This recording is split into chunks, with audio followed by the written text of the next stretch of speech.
कितनी बदली कानून व्यवस्था विषय पर संवादपरक विमर्श। Gorakhpur journalists press club Gorakhpur dialogue के अंतर्गत कितनी बदली कानून व्यवस्था विषय पर संवादपरक विमर्श का हुआ आयोजन। इस कार्यक्रम में मुख्य वक्ता राजेश पांडे, रिटायर्ड आईपीएस एवं लेखक, प्रेस क्लब सभागार में हुआ संपन्न। इस दौरान अपने द्वारा लिखी गई पुस्तकों को प्रेस क्लब की समस्त कार्यकारिणी के सामने उन्होंने भेंट की।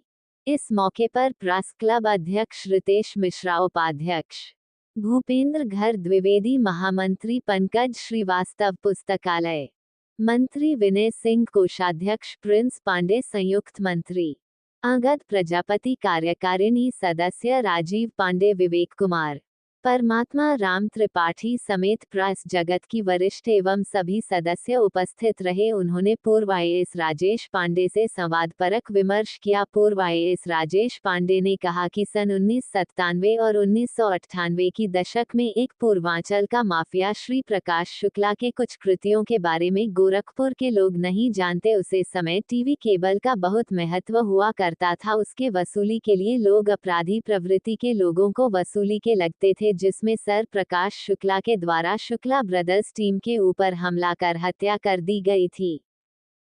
सर, आज गोरखपुर जर्नलिस्ट प्रेस क्लब में आपका आगमन हुआ है। कुछ विषय थे, उस पर आपने डिटेल बताए हैं। युवाओं को क्या कहना चाहेंगे, जो युवा पत्रकार हैं और जो लोग हैं इस क्षेत्र से जुड़े हैं, उनको क्या कहना चाहेंगे? देखिए, पत्रकार या पत्रकारिता एक धर्म है। पत्रकारिता को जिसने भी धर्म की तरह जिया, और हमारे साथ कुछ लोगों ने जिन्होंने पत्रकारिता एज ए स्ट्रिंगर शुरू की थी लखनऊ में 95 में, वो आज एडिटर्स के पद पर। कुछ का तो नाम भी लोग भूल गए, लेकिन कुछ एडिटर्स हैं। लेकिन क्राइम रिपोर्टिंग की अगर आप बात करें तो क्राइम रिपोर्टिंग बहुत मेहनत का काम है।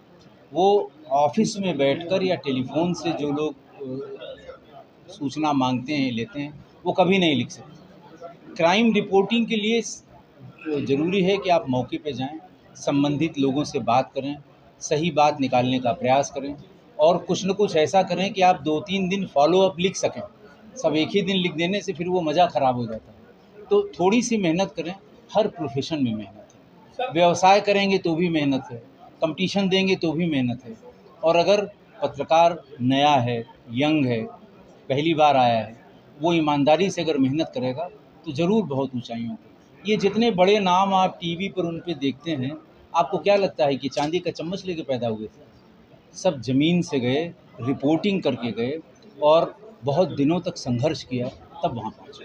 सर, गोरखपुर के ही श्री प्रकाश शुक्ला जी के इनकाउंटर के बाद से आपको आपके कार्य में बहुत सी ऊंचाइयां देखने को मिली और बहुत ही नाम हुआ। जी सर, कुछ ऐसे वाकया, कुछ ऐसी घटनाएं जो लोगों तक नहीं पहुंच पाई।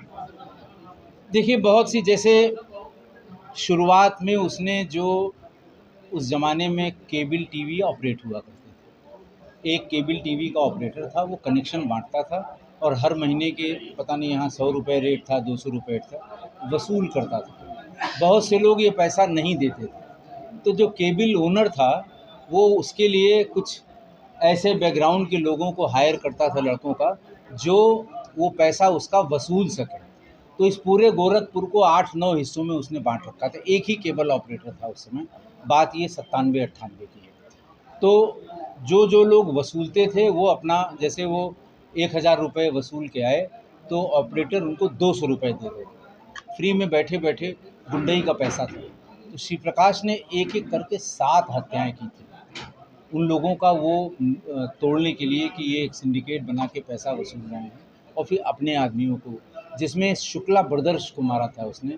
जिस दिन मायावती जी की समीक्षा बैठक थी, उसके एक दिन पहले एक को घर पे मारा था उसके, और एक को गोलघर पे मारा था। तो ये वो घटना है जिसको मैंने उसमें किताब में लिखा भी है। लेकिन वो एक एक करके घटनाएं हुई। श्री प्रकाश का नाम भी उतना बहुत नहीं था, इसलिए कोई उससे जोड़ के देख नहीं पा रहा था। बस।